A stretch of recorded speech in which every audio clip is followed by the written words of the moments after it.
This lesson is going to be dedicated to carving a bow candle with extra elements, or so-called additions.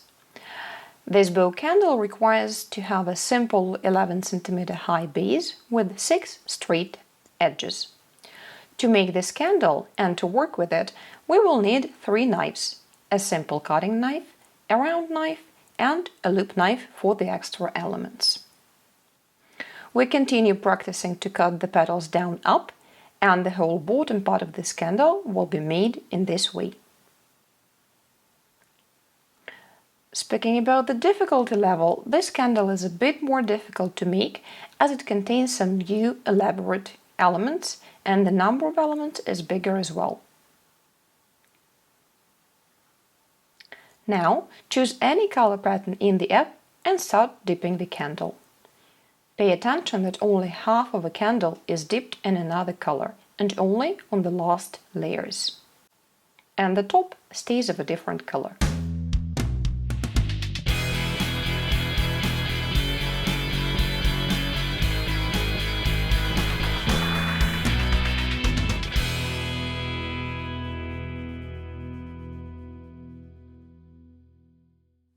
So, we've just dipped our candle. And now, as usual, we begin with cleaning the wick and cutting the bottom.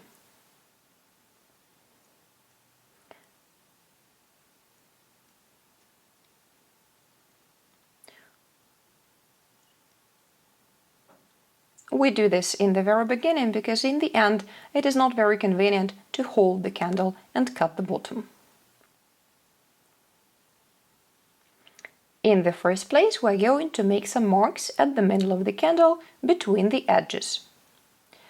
The distinction is visible due to the colors, but we still do that for our convenience.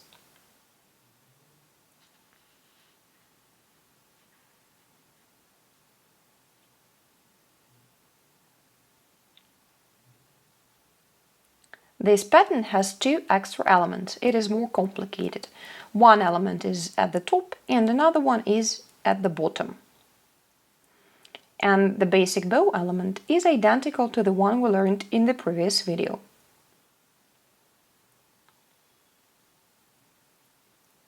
That is why we move the marks a bit towards the center, so that some space is left for the extra elements.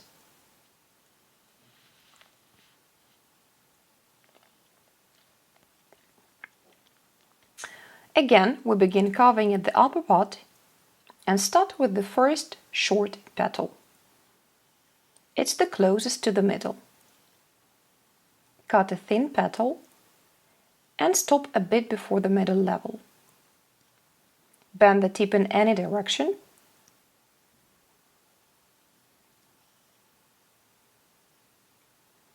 And then start alternating the sides, left and right, left and right.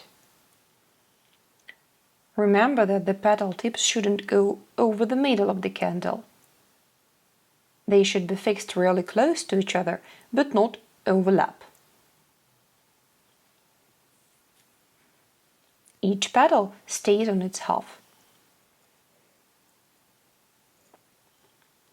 Since the number of elements gets bigger each time, but the time of the candle getting cold stays the same, so remember that you have to work really fast and be quick. For now, all elements repeat the ones from the simple bow pattern, so the work is quite easy.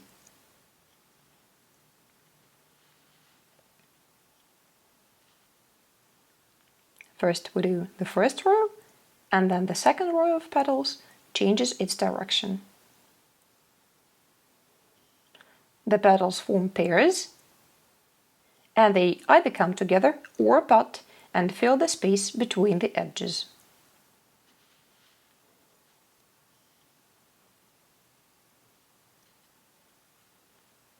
You should also keep in mind that there will be a third row of petals this time, so the thickness of the cut should be relevant.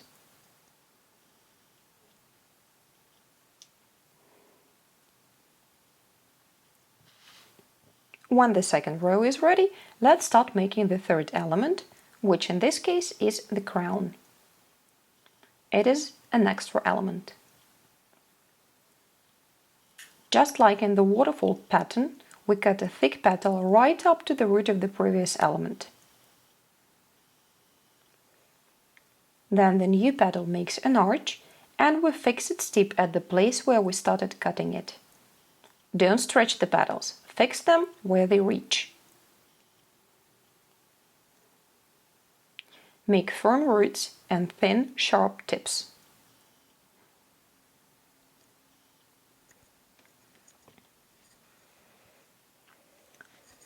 Also, in the case with this candle, we bend the third row petals in a way that they repeat the incline of the previous ones.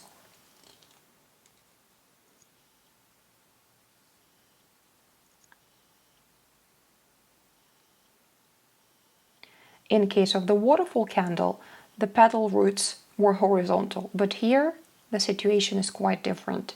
We repeat the incline of the previous elements.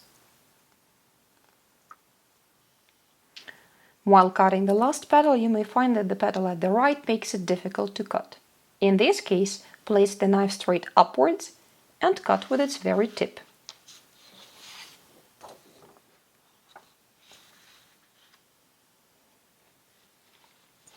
The upper part is finished, and now let's make the lower one in the same way. The order of actions is going to be the same. The first two petals form a bow, and then we cut an extra petal. The bottom part gets curled a bit slower, and that's why we carve it in the last place.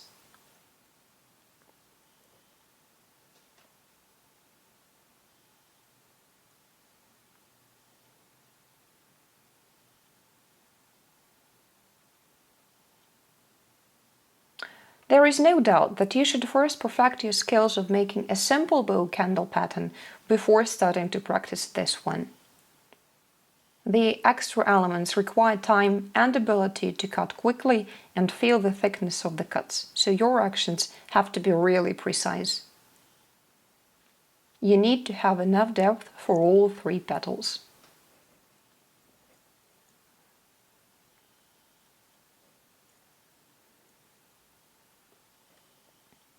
Now start making the second row of petals. Be brave. You can cut a little bit deeper,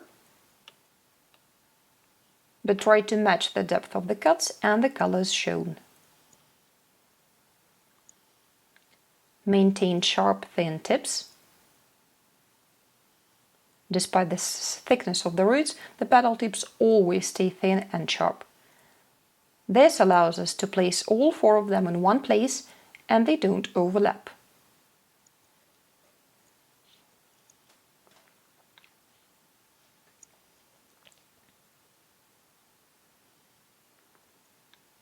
All bows are now formed and the last row is waiting to be done. This row is going to be identical to the first crown element.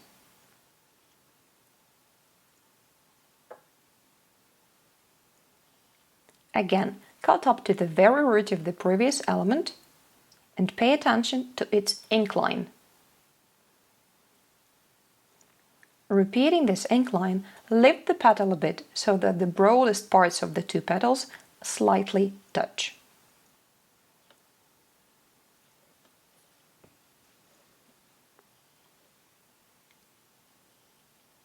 Fix the tip a bit higher than where you started cutting it.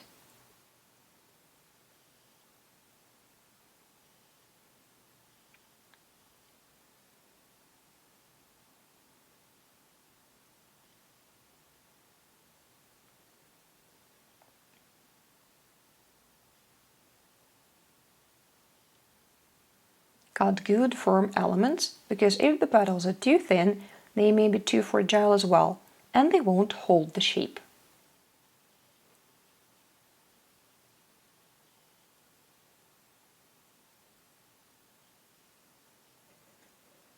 Hold the candle very carefully so as not to damage the already made elements.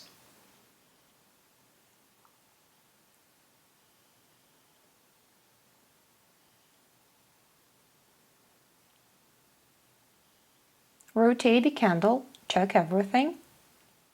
If the shape was deformed during the work, correct it as well.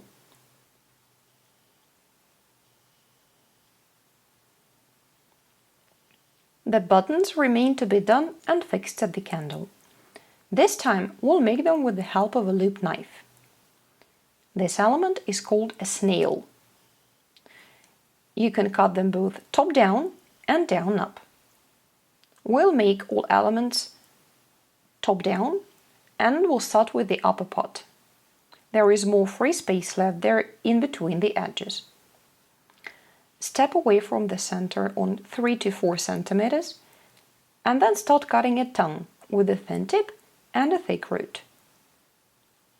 Cut as close to the middle of each bow as possible. Beginning from the tip, start curling a snail. The external colored layer goes inside the snail. And when curling is done, turn the snail and place it on the flat surface in the middle of the bow. Then press firmly and repeat at every edge. Where the bows are a bit bigger, make the indent bigger as well and cut deeper.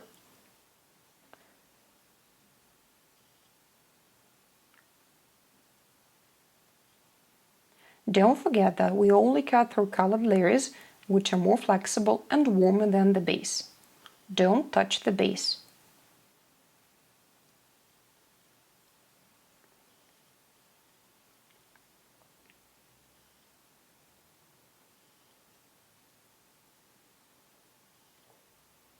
It's very important to press the snail well to make its shape round.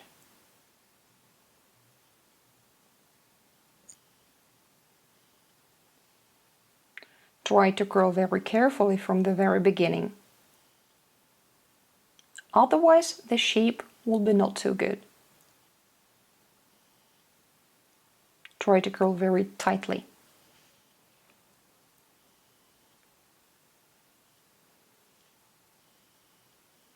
So as you can see now, we're making the buttons for bigger bows, and that's why the buttons themselves are bigger as well.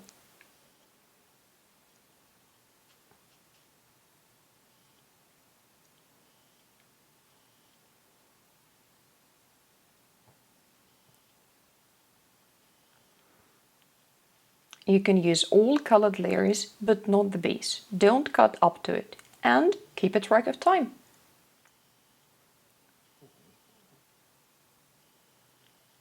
If you feel that the candle gets too cold, then start making simpler elements. It will only make the candle more beautiful rather than leaving it unfinished with the more difficult elements.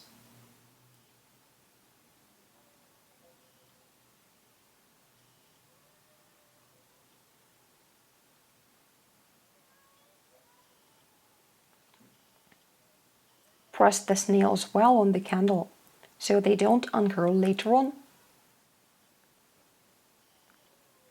When all is done, rotate the candle looking for mistakes and correct them if you found any.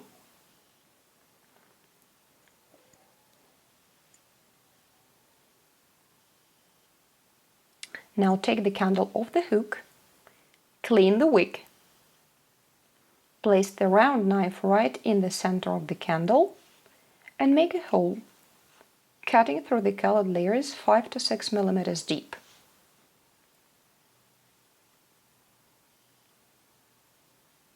Then get the colored paraffin out.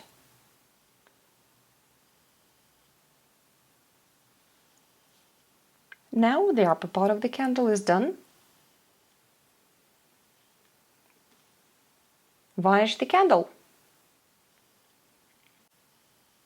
I congratulate you on just having done a bow with additions candle. So the most difficult thing about this candle is to divide the thickness of the candle right, so there is enough depth to cut into for each of the elements. In this case, we made the third row of petals using the crown method, but of course you can make them anything you already know how to do. This can be butterfly petals or extra loops. All variations are just fine.